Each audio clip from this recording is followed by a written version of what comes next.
Hello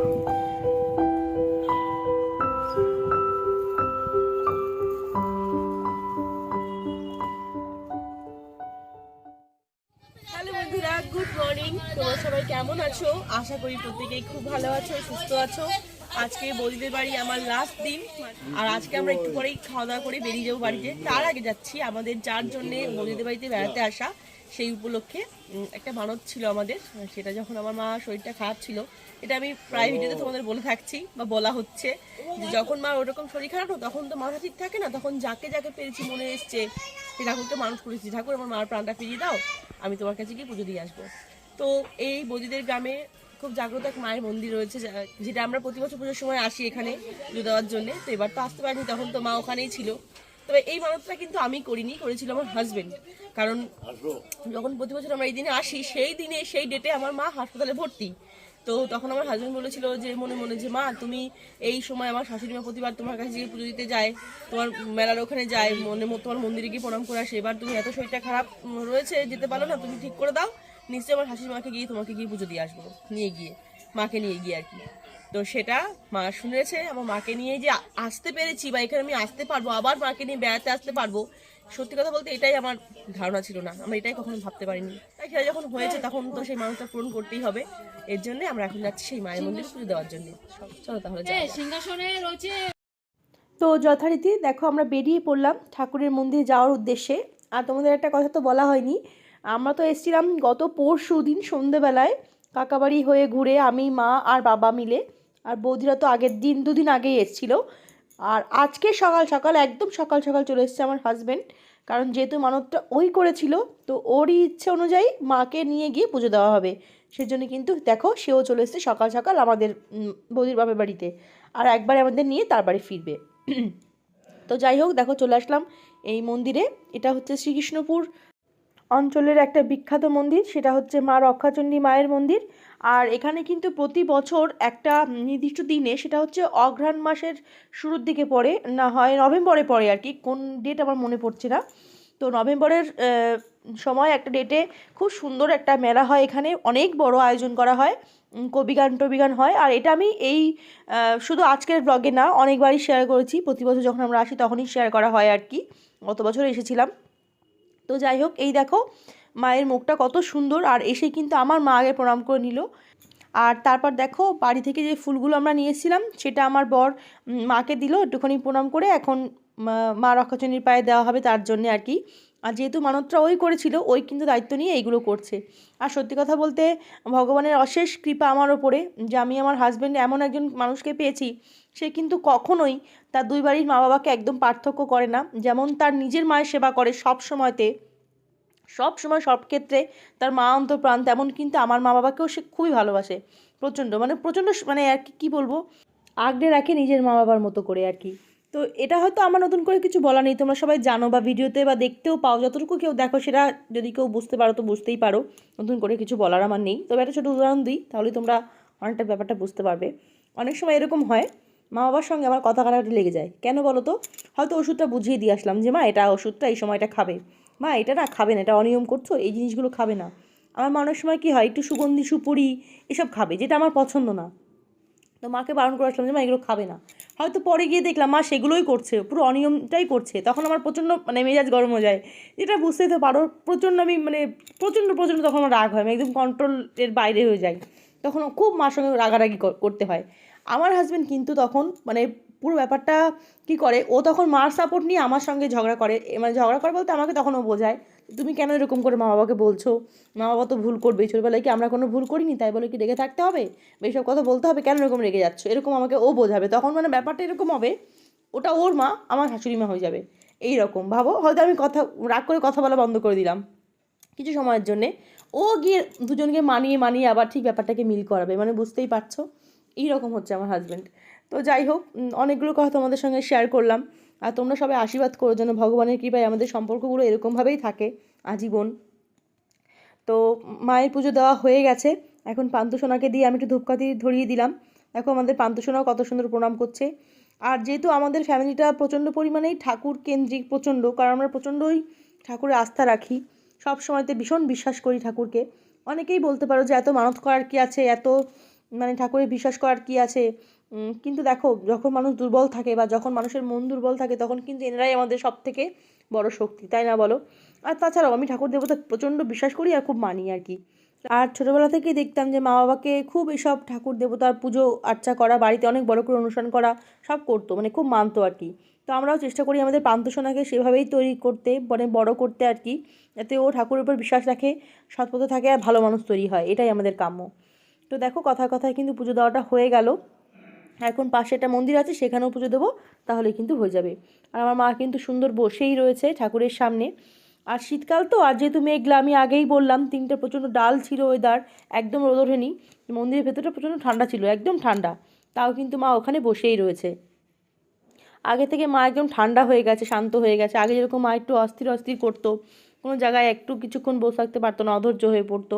শরীরটা খারাপ হওয়ার পর থেকে তো শরীরের জোরটাও কমে গেছে, তাই একদম স্থির হয়ে গেছে।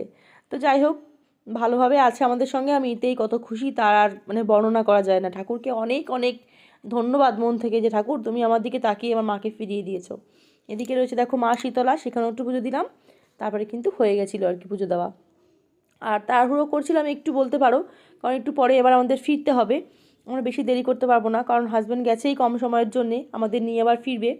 আগের দিন মা বাবাকে দুজনকে নিয়ে আমি একা একা গেছি, আজকে ও আমাদের সবাইকে নিয়ে একবারে বাড়িতে চলে আসবে। এখানে দেখো আমরা পুজোটুকু সারছিলাম।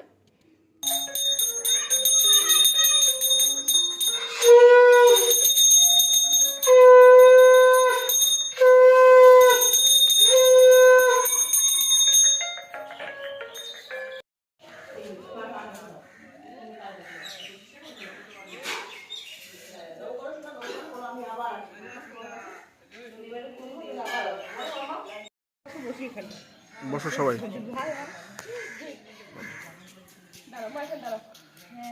বসো বা দাঁড়াও, বসো বসো।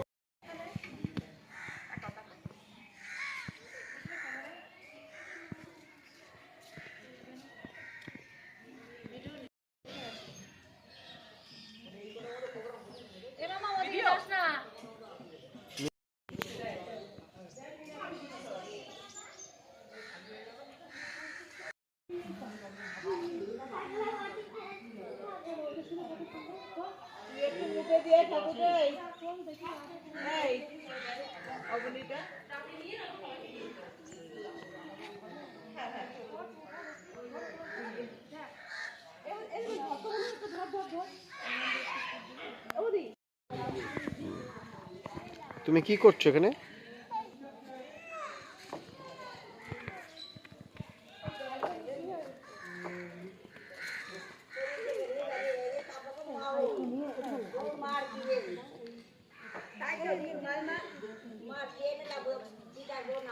ওনাকে একটু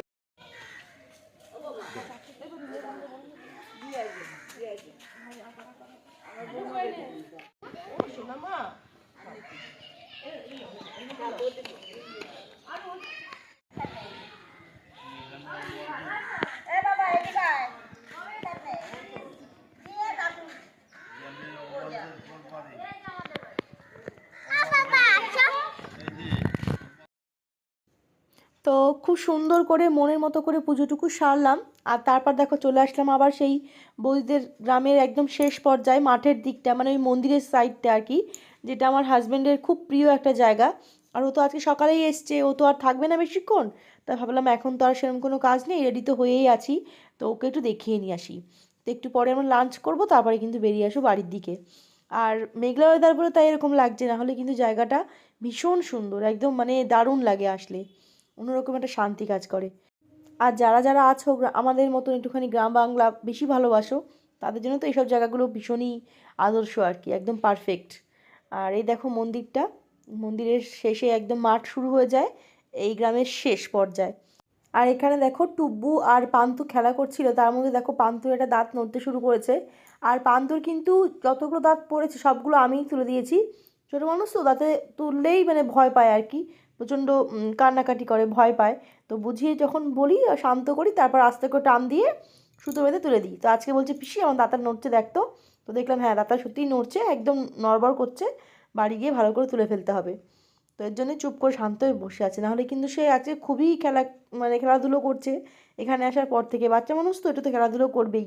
গ্রামে তো আর যে সুযোগটা পাবে সেটা তো আমাদের ওদিকে পাবে না, ওখানে তো সারাক্ষণ ঘরবন্দি। আর এই দেখো সে একটু আগে আগে হাঁটছে ফাঁকা জায়গা পেয়ে, আর আমরা একটু পেছনে পড়ে গেছি।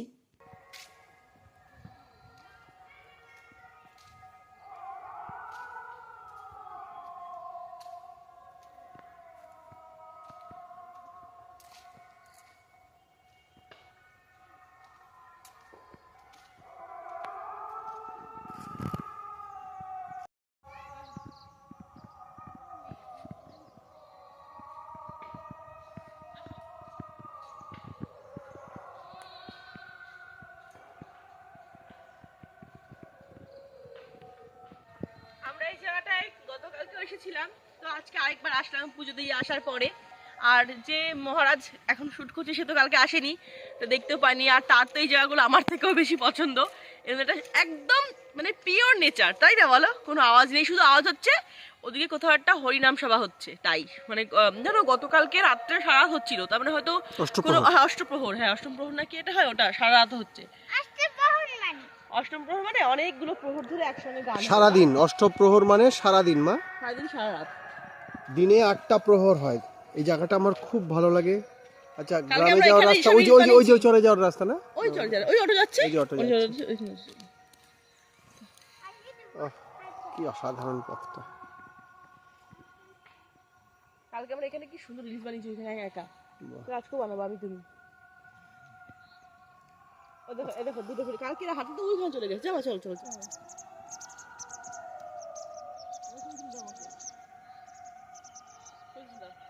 দিচ্ছি। কালো লাগছে, পুরো মেঘলা ডাল ওয়েদার। আর কালকে ছিল পুরো ঝমঝমা ওয়েদার। আমি তো বলেই দিয়েছিলাম তোমাদের শনিবার দিন। কালকে একদম পারফেক্ট ওয়েদার ছিল, আর কিন্তু ঝমঝমা বৃষ্টি হচ্ছে।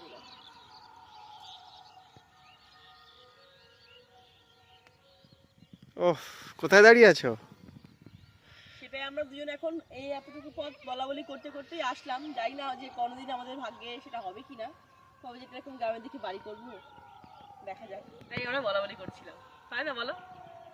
কি ছিল সকালবেলা উঠে 1 কিলোমিটার যা ছেড়ে নেবো, তারপর সব সারাদিনের কাজ হবে। আর ওই দুটোকে দেখো, এই আর দূরে যাবে না, মাম্মা পড়ে যাবে, চলে আসবা। মম চলে এসো, বৃষ্টিতে ভেজা কিন্তু। এই দুটো